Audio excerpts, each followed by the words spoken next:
time for you to go home.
I was about to say, I think we got everything done. I already realized something that we didn't get done, which is just the ground cables.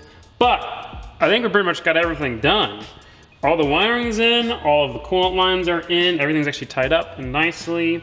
We haven't put the intercooler piping on, we haven't done catch can, the boost controller, but we don't need any of that stuff to start it. And my anxiety is through the roof right now. I just want to hear it run smoothly. So I'm gonna put these ground cables on, then we're gonna grab the laptop and load up. Interruption on set. Gonna load up the tune, check bass timing, and then hopefully fire it up. Oh, of course we gotta put coolant and shit in it first. We should probably do that now before we forget. So start up. Transmission. This is when things get stressful. We're about to set bass timing. Say that one more time because... Space gun. What? Just say it one more time. Say what one more time? We're about to set that bass time. Huh? We're about to set what? Never mind. There. Let's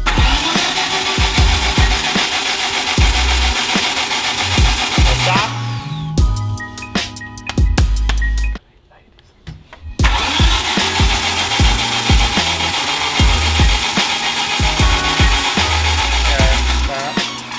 This thing ain't working. This thing sucks. So now that we've cranked it a little bit, we saw that the oil pressure gauge did move on the dash. It's got oil pressure. I'm gonna go ahead and put the plugs in. Maybe I'll just put the cylinder 1 plug in for now, and then we're gonna hopefully try to set bass timing again.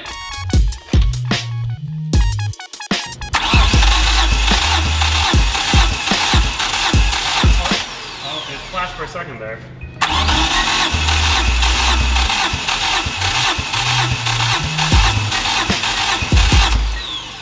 I saw it for a second again. This fucking thing sucks. Fuck it. What? What did you say? Said fuck it. I tried. Guys, don't try to start your freshly built motor without setting bass timing because you're too lazy to go to the store and buy a new timing light. Just don't do it. Let me show you what happens when you do.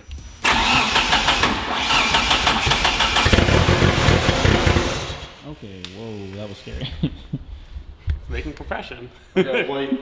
It fired up fast. That was very fast. I expected it to crank for longer. Yeah. The O2 sensor was unplugged, so the ECU is just dumping a bunch of fuel in there, so gotta do that. That was scary.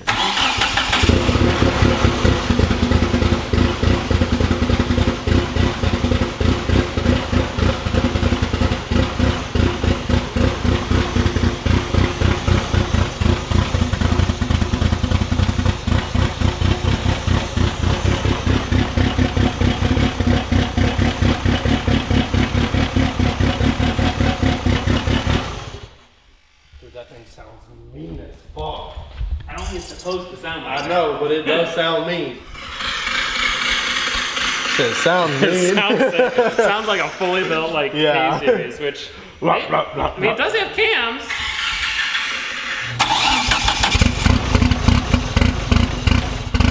At this point, I had kind of figured something was off. We tried adjusting fuel pressure. I tried adjusting the tune in multiple different ways, but we couldn't get the 4G to not sound like a super big cammed K-series, which although it sounds cool, was a bad thing. Ultimately, I knew it had something to do with the timing. It's not working? Well, now it's definitely not gonna work. Look at that quickly. Should have hung. He said. Perfect launch. You better stop. Holy shit!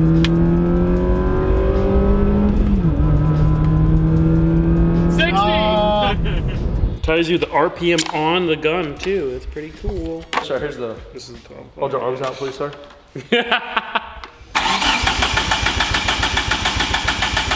Sure enough, the bass timing was way off, and no matter how we adjusted the distributor or the settings in the tune, we couldn't get it better than like 30 degrees before top dead center. Something was majorly wrong. And after doing a little bit of more digging around, pretty sure the mechanical timing of the engine is off. I'm not positive though, but either way, we have to get it sorted before we can really get this thing running and broken in. So now we have to take apart the entire front of the motor when it's in the car.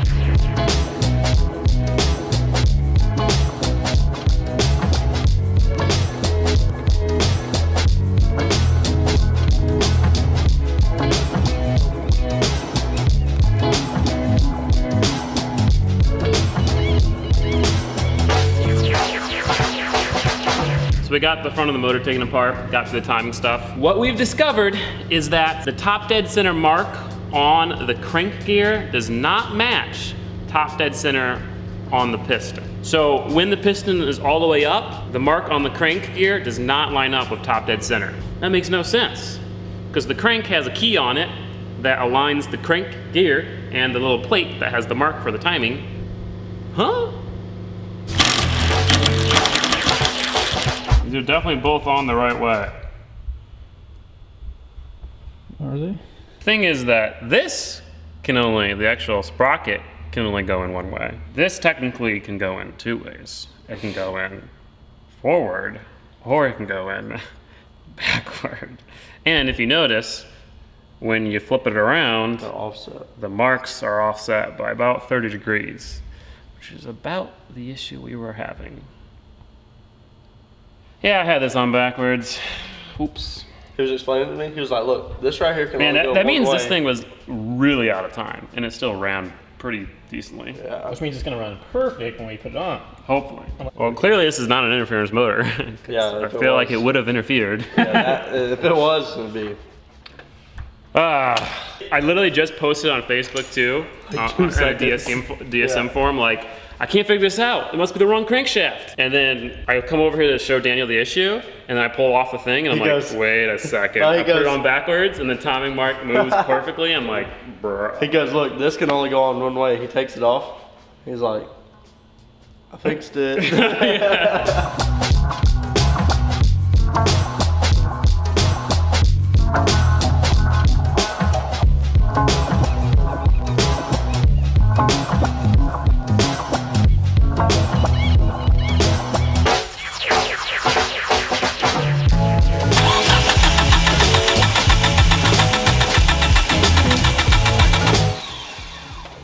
We were about 15 degrees before top dead center. A little bit.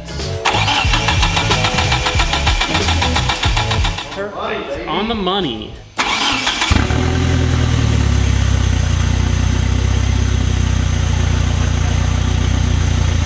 But then a new problem arose.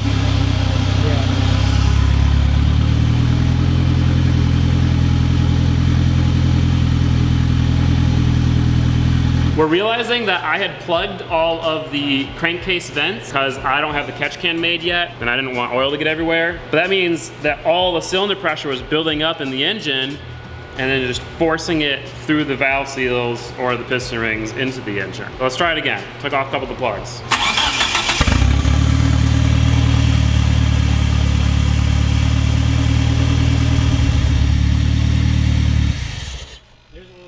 Yeah. So, almost burnt it down, but we're good. Piston rings aren't bad, valve seals aren't bad. Just have to make some catch can line.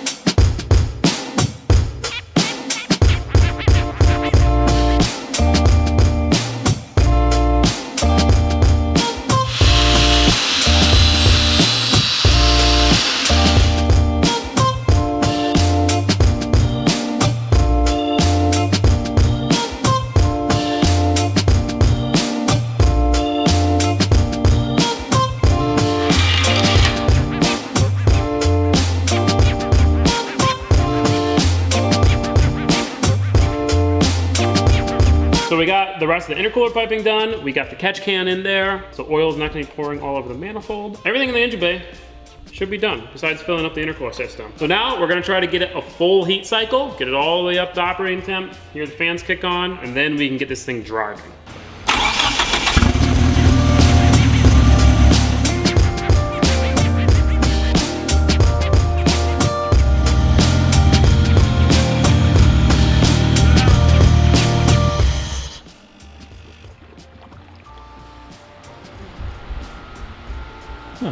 Felt like it was about to start boiling over.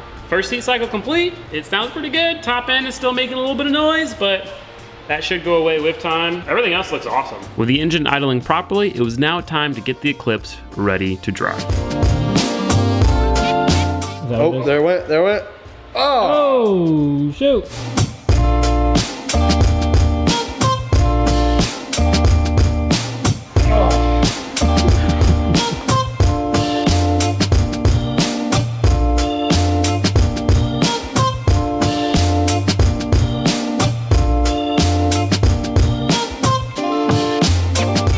Pump and hold, down, release.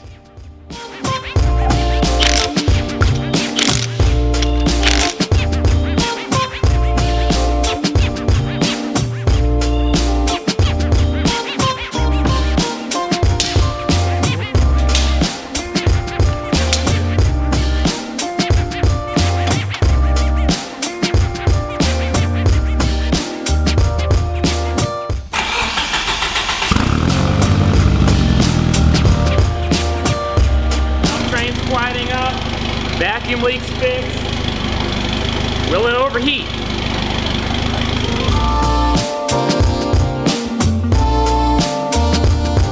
The answer is yes, it does overheat still. And the reason for that is that we deleted this ugly loop, coolant loop, where the heater core used to be, but turns out it needs that coolant flow.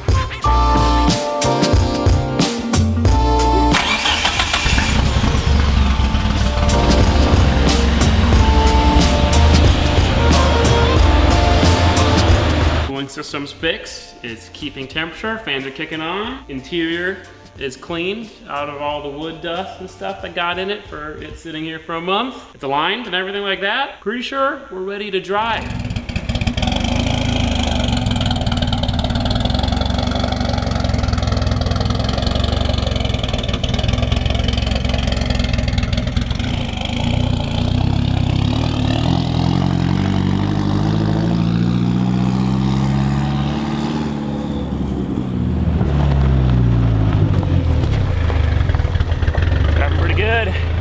Idle's a little low, so you can hear it stop a little bit.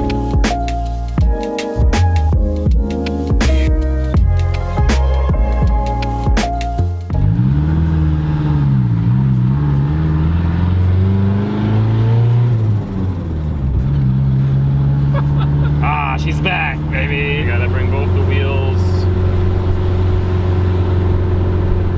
to the left.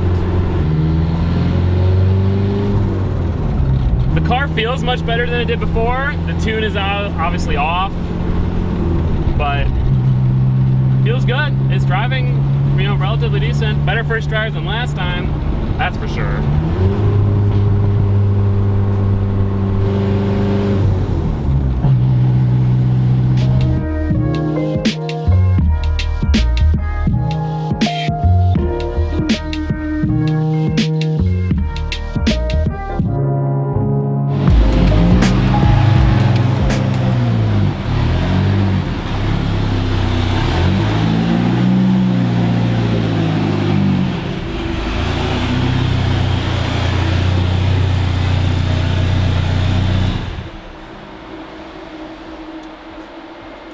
So as much as the turbo flutter sounds cool, that noise is pretty much saying that the spring of the blow valve isn't working, the blow valve isn't working, and it can damage the turbo. So we are fixing it with a game called Which Spring is the Right One?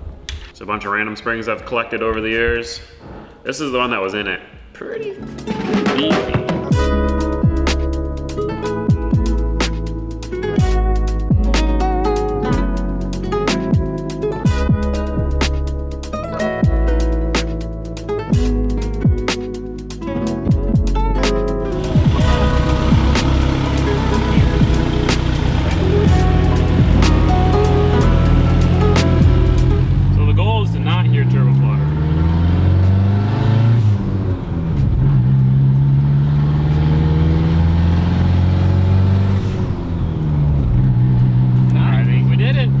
Well, I think we're just gonna drive it a bunch, get the tune better, try to break the motor in a little bit. I wanna get like 500 miles on it before doing an oil change, and then that should be pretty much good. The sound of the turbo spooling is sick. Yeah. I mean, we're getting to like 1 PSI, and it sounds like there's a jet about to take off behind us. So good.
Car's running great, driving great. It sounds really cool too. But we do have one issue, and that is, oh gosh, it's getting a little toasty back there.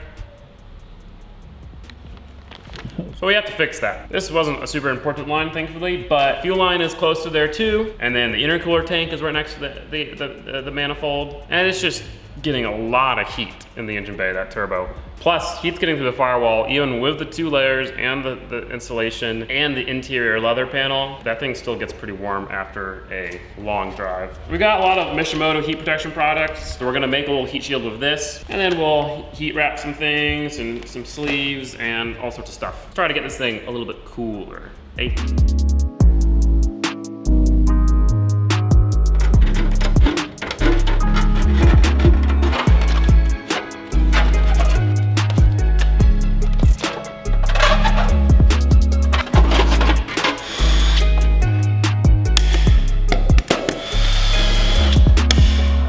Got our little heat shield made. It's comprised of a couple different pieces. I made it a couple layers thick in some areas to really try to trap that heat in there. All of it's riveted together, so it's nice and sturdy. It kind of fits nicely over the manifold.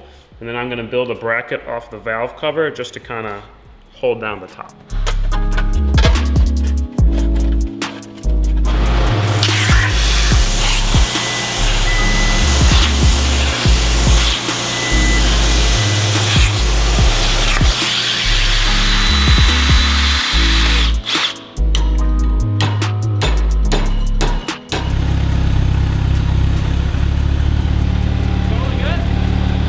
Gonna be hot, but I think it's helping. So at this point, we took one more test drive in the car with the heat shield, and then we got pulled over. I guess that's what happens when your plates are expired by a year. But thankfully, cops were super cool, loved the car, and everything was all good. Well, the Eclipse is running and driving. We just put about a little over 100 miles on it probably, and the motor itself sounds fantastic. We still got to do an oil change to get the break-in oil out. We have unfortunately discovered a few issues, some of which are somewhat serious. For one, the valve cover I think has a micro fracture in it somewhere because for some reason oil is pulling up in the spark plug valley. It's a common issue for these things to crack, so we probably have to get a new valve cover, which sucks because then we have to weld the bungs on it and paint it and make it look nice, but gotta do what you gotta do. And then we figured out that the intercooler system is still not working. And we're stumped on that. Like, there's no reason why it shouldn't be pumping water vigorously through that intercooler. But we dropped a couple drops of food coloring into the tank to see if we could see water flowing. Nothing. I don't get it, because the lines are ran properly. As far as we know, it's bled properly. It's a water pump that's meant for an engine. Like, it's way overkill. So that doesn't make sense. And then the axle boot over there has started to fling grease all over the engine bay.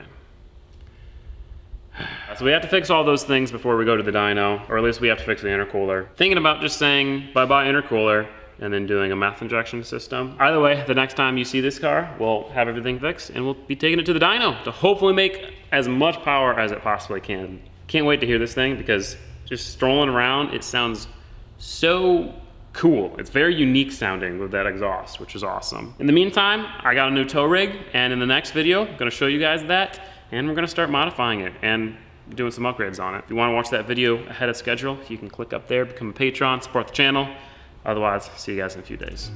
Thank you, bye-bye.